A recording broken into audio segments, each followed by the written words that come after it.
My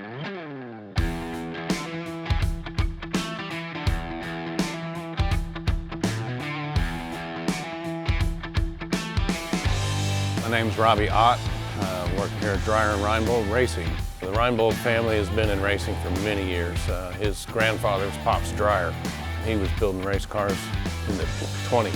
Got to know Dennis. He's very hands-on. He's always kind of involved in everything that's going on around here. I said, if you wanted to get some CNC machines in this shop, I said, I'd love to come work for you. But without them, it's a deal breaker. And he said, really? He said, well, we were wondering what it would take. I'd only been working here probably 2 months full time, and he brought a picture of a GMC Futureliner, and he says, I want you to make me one of these. Challenge accepted.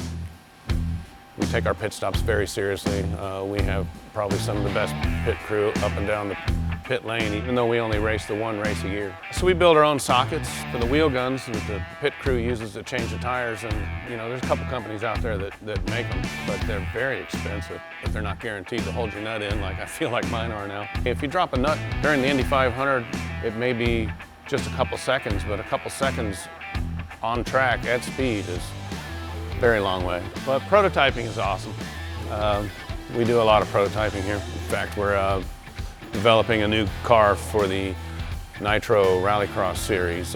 We're calling it the DRE. It's an electric vehicle. CNC machining on the Takumis. It allows you to step your game up and do things that you could just never even dream of doing on a manual machine, especially with the 5-axis. The slave cylinder for the weight jacker that goes on the Indy car, that hydraulic system, and so it's multifaceted parts with ports coming in from different angles, and it helps me build a part like that without too many setups. Takumi does exactly what I ask it to do every time.